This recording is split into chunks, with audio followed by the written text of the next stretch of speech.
it's Ty. Welcome back to my channel. So today I'm going to be talking about the Ember in the Ashes series by Sabaa Tahir.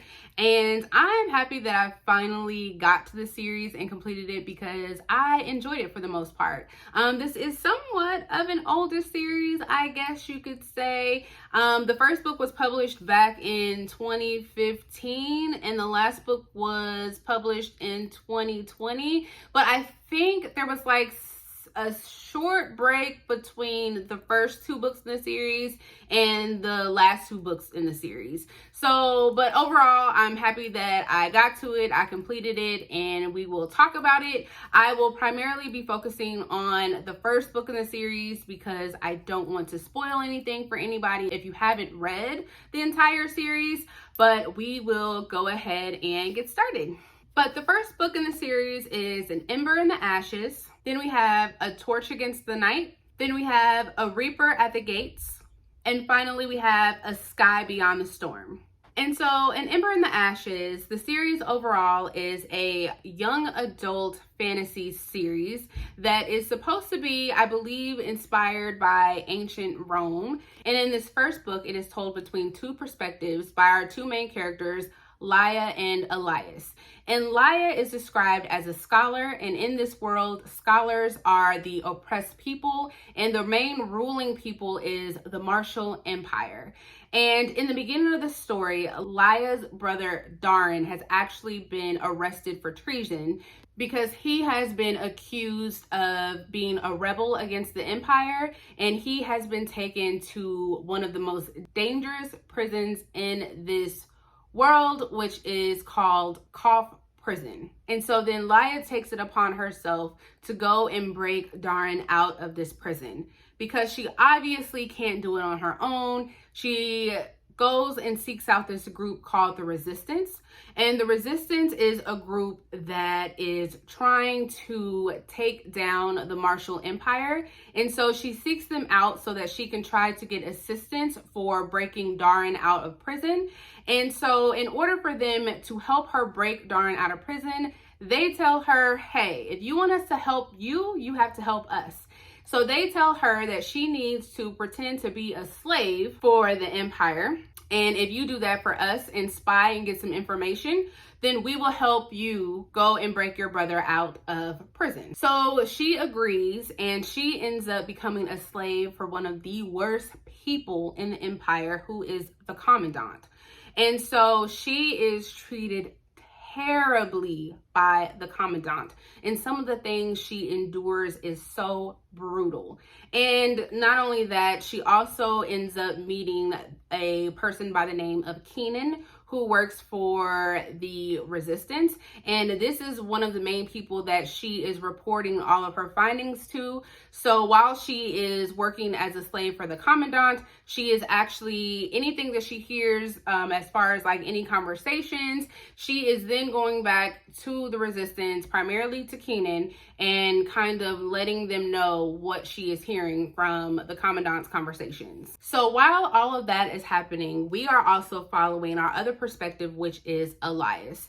And Elias is attending the Blackcliff Academy with his good friend Helene, which is a girl, and I believe she is like the only female that is attending this academy.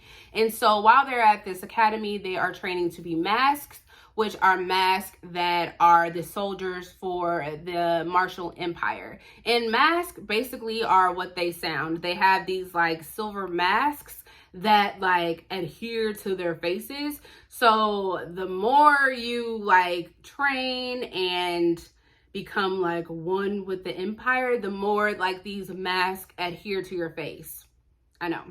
So they are at this academy, training to be the soldiers for the Martial Empire. But what we find out pretty early on with Elias is he doesn't really agree with the things that are going on with the Empire, and he is actually trying to escape.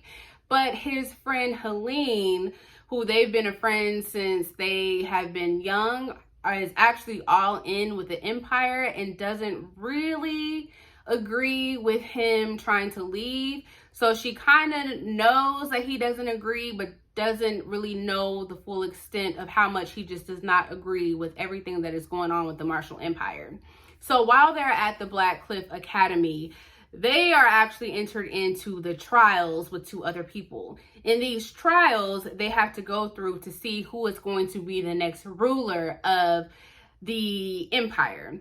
So with them going through the trials, Laia and Elias end up getting tangled up with each other, with Elias then trying to help Laia get her brother out of Koth prison. We also run into some other creatures and people within this world, such as the tribes people, who are also kind of considered like lower class, just like the scholars, where they're like nomads. They don't really have like a place within the empire, but they're also not really considered, like I said, they're also considered lower class.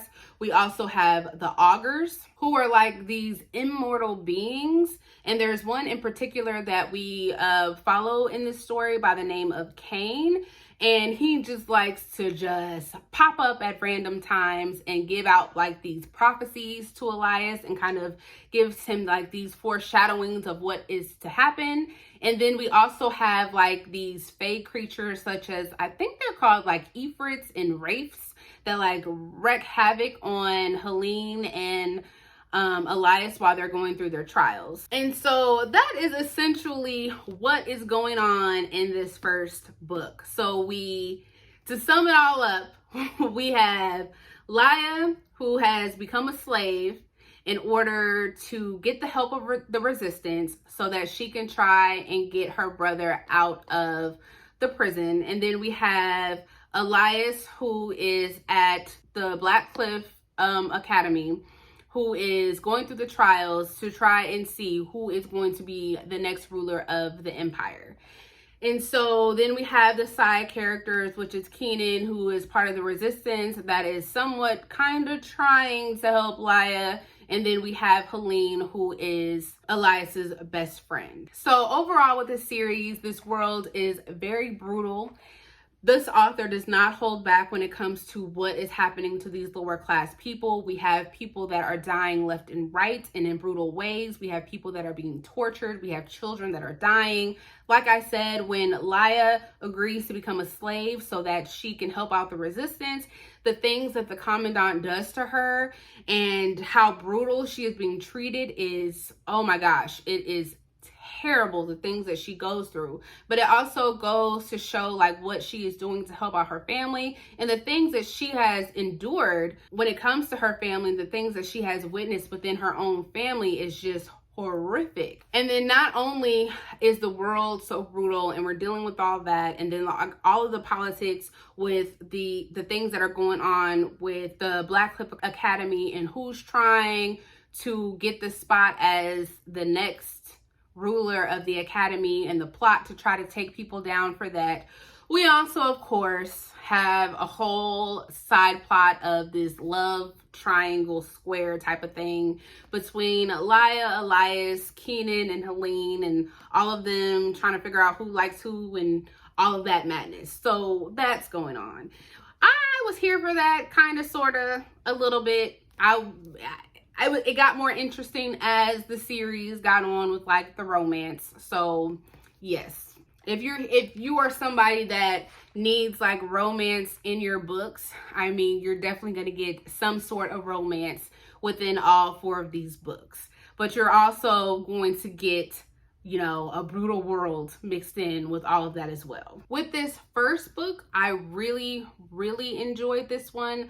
I really enjoyed learning about the world, learning about the different levels between like the scholars and then the Martial Empire. I liked the learning about the Black Cliff Academy and seeing them go through the trials. For some reason, I love anything that has to do with like a school that has like trials and just people learning how to do something at a school.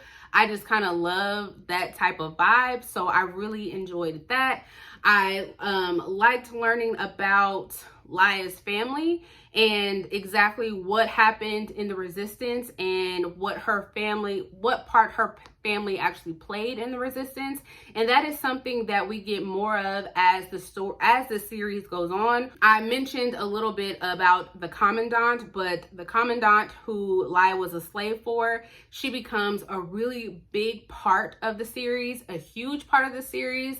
And we start to learn not only about the resistance, we start to learn about the commandant, we start to learn about everybody's motivations and why the Martial Empire is the way that it is and who is actually behind the Martial Empire and why it is so brutal to the scholars. We learn that throughout the series there is like this big war that is brewing, and we learn who is actually like pulling the strings for that. We learn some things about these characters. There are some big reveals, and I feel like Sabaa Tahir does a really good job at like the end of each of these books where she kind of like leaves you on a cliffhanger to where you have to pick up the next book. I was actually able to binge this series because obviously I read them when they were all out. I could not have imagined reading this when the next book in the series was not out, with how she left you on a cliffhanger, because some of the things that was revealed in some of these books, I don't think that I could have wanted to wait for the next book in the series before figuring out what happened. And I somewhat didn't mind the love triangle square thing that was going on. I liked how it ended kind of overall, I guess, and like where it went. It was kind of sad, but I mean, I was here for it. I mean, if there had to be a romance in this book, I guess I was fine with what happened to the romance. Like I said, if you are somebody that has to have like a romance in all of your books, I think you won't be disappointed with this one.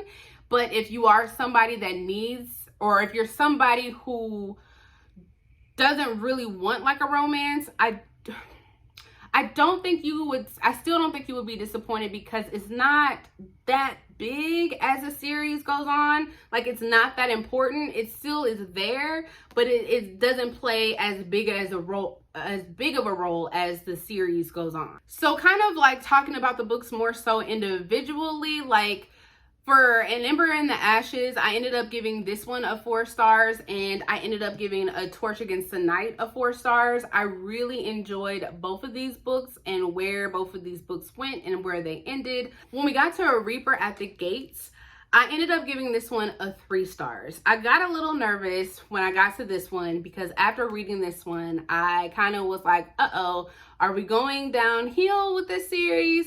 There were some things that I liked. There were some things that I didn't like. As we go on with the series, there are more perspectives being added to the story. And by the time we got to A Reaper at the Gates, I did not enjoy reading from Elias's perspective.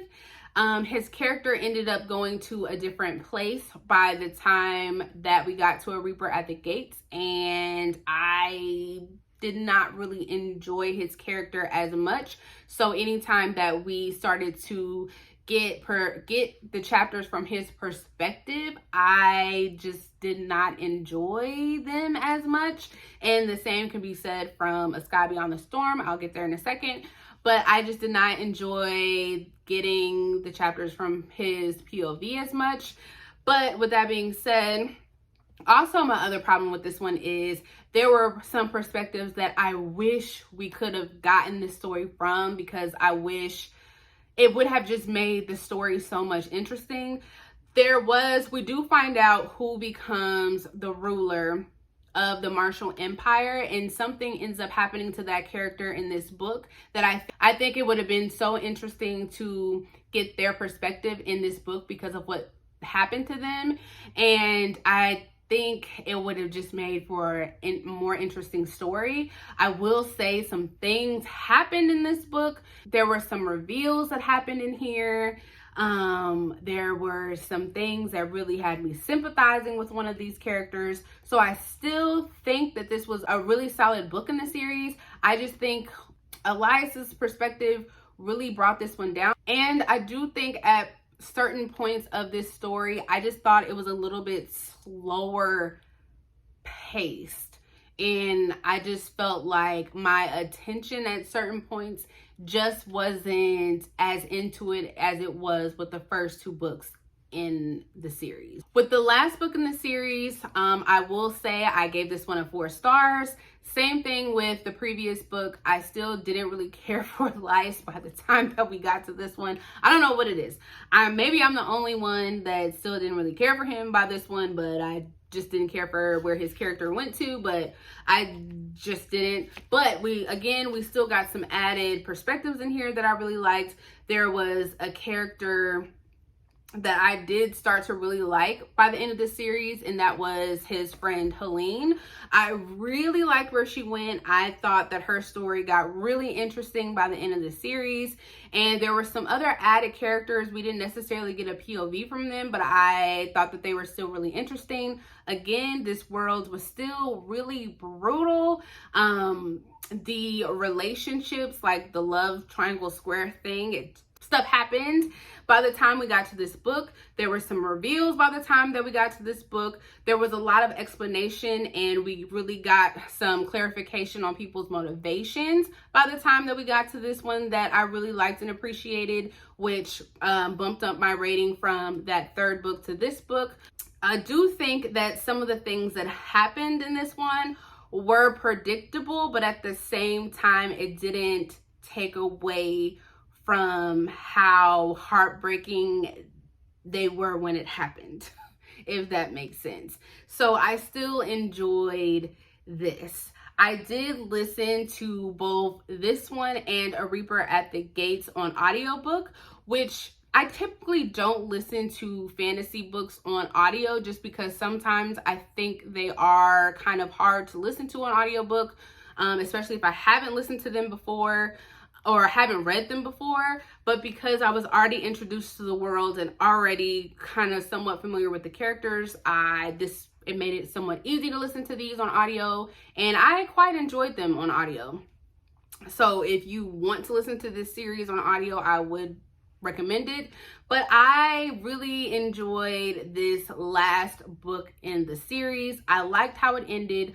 I liked where it went. I do think though that this book at the end dragged just a little bit. I think this was a little bit longer than it needed to be, and it could have been shortened by like maybe 50 pages or so. So I will say that, but I did give this one a 4 stars. So the first two books I gave a 4 stars. The third book in the series I ended up giving a 3 stars, and then the last book in the series I gave a 4 stars. So as you can see, overall I really enjoyed the series. I would highly recommend. I had a fun time while I was reading it, and I enjoyed it. So that is all that I have for you guys, and I will see you guys next time.